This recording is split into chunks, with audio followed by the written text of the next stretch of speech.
Salut les gars, c'est Bolton. Aujourd'hui, on se retrouve pour une petite vidéo sur une montre connectée que j'ai eue il y a une petite semaine. Mais avant ça, je vous balance le générique.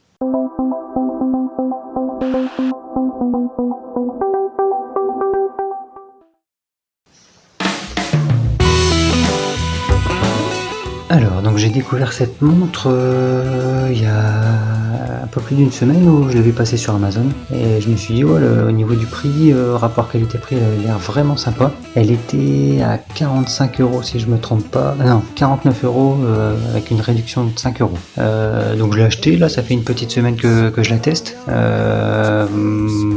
Pour moi là actuellement j'en suis content.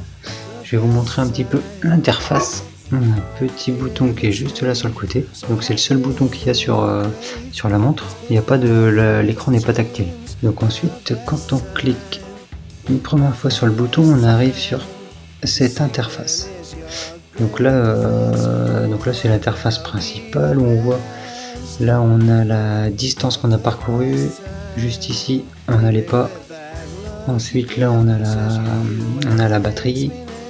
En bas à droite, le petit carré bleu, c'est quand il est connecté au Bluetooth, enfin, au téléphone. Quand il n'est pas connecté, il est en gris. Donc en bas, on a la date. Et à gauche, avec le petit cœur, c'est les pulsations. Et là, au milieu, c'est l'heure. Après les contours, rouge, vert et bleu, là, les cercles correspondent à rien. En recliquant une fois, on arrive sur les pas. Donc là, on voit tout bêtement, hein, c'est un podomètre. On voit les pas qu'on a fait dans la journée. On peut, comme toutes les montres, je pense, on peut mettre le nombre de pas qu'on veut se fixer dans la journée. Donc moi j'ai mis 10 000. 10 000 c'est déjà pas mal. Ensuite, on arrive, donc là pas mal aussi, enfin banal, les calories, toutes les montres le font.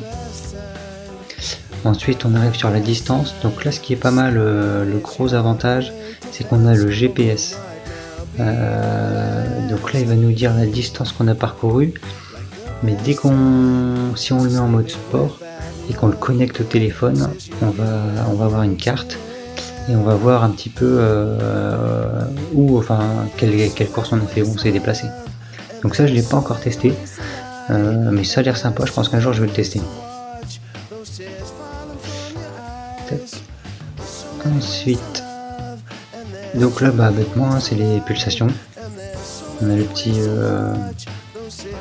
petit capteur derrière. L'avantage aussi, c'est qu'il va capter même quand on l'a pas mis en route. Donc quand on va le connecter sur le téléphone, on va voir toute la journée les pulsations qu'on a eues. Donc ça c'est bien, c'est qu'on n'est pas obligé de le connecter pour voir ce qu'on a fait. Enfin, pour voir les pulsations qu'on a eues. Tout est enregistré à toutes les heures de la journée. Ensuite, tout bête aussi, on a le sommeil qui est, en fait, par rapport à l'application, c'est vraiment sympa. Donc moi je la mets même la nuit pour tester. Ensuite, donc là on a le timer, tout bêtement un chronomètre, hein, si on veut se faire une course ou même de la muscu, du sport, on se met un petit chronomètre. Donc là, quand on reste appuyé longtemps sur le bouton, on va pouvoir activer le mode sport. Donc là en mode sport, il va calculer la distance, il va calculer les pulsations, les pas, il y a le chronomètre activé en même temps et le GPS. Donc ça c'est vraiment sympa. Donc là si on reclique une fois, on peut le mettre sur pause. Et ensuite on peut sortir avec la petite porte. Ensuite, donc là on arrive sur la dernière interface, pour l'éteindre, hein. Donc là on a son nom, quand on le connecte en Bluetooth. On a la Mac, on n'a pas vraiment besoin. Et la version. Donc ça on va pouvoir la mettre à jour aussi par rapport au téléphone. Ça c'est vraiment sympa. C'est la montre. Donc on peut activer les alertes de messages. Donc on choisit. Donc là on choisit SMS, tout ce qu'on veut, Facebook, Twitter. Donc moi j'ai mis que les appels parce que ça me gonfle un peu. Ensuite on peut mettre des alarmes, d'autres trucs basiques. Configuration sédentaire, donc ça je sais pas du tout ce que c'est, j'ai jamais regardé. Donc ça c'est quand il HR d'alarme, c'est pour prendre le rythme cardiaque tout le temps. Donc moi je le laisse, c'est pas mal. La rotation du poignet, donc c'est pour allumer la montre à la rotation du poignet. Ça c'est sympa aussi, donc je le laisse. Donc là, durée d'allumage de l'écran, donc là j'ai mis 30 secondes, c'était pour faire le test.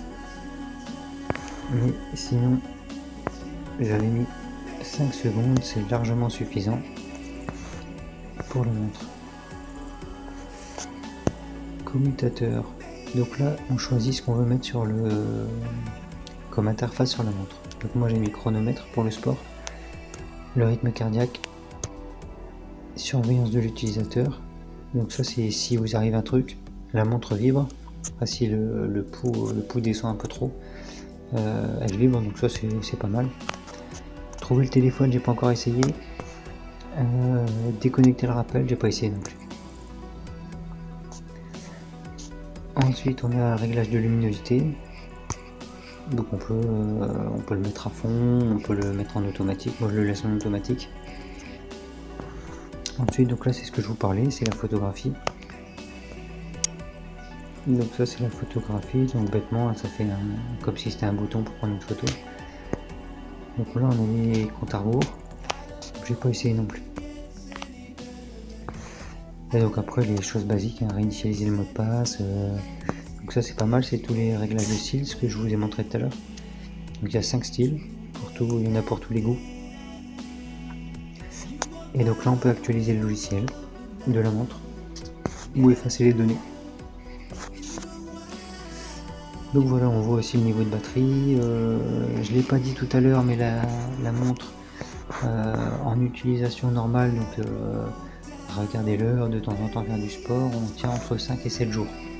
Donc c'est plutôt pas mal. En veille on tient 25 jours si je me trompe pas. Mais 5-7 jours, je trouve que c'est vraiment intéressant. Au moins on la recharge pas tous les jours, on n'est pas embêté. Donc voilà pour cette montre, j'en suis ravi. Très bon rapport qualité-prix. Et vous avez la description, le lien dans la description.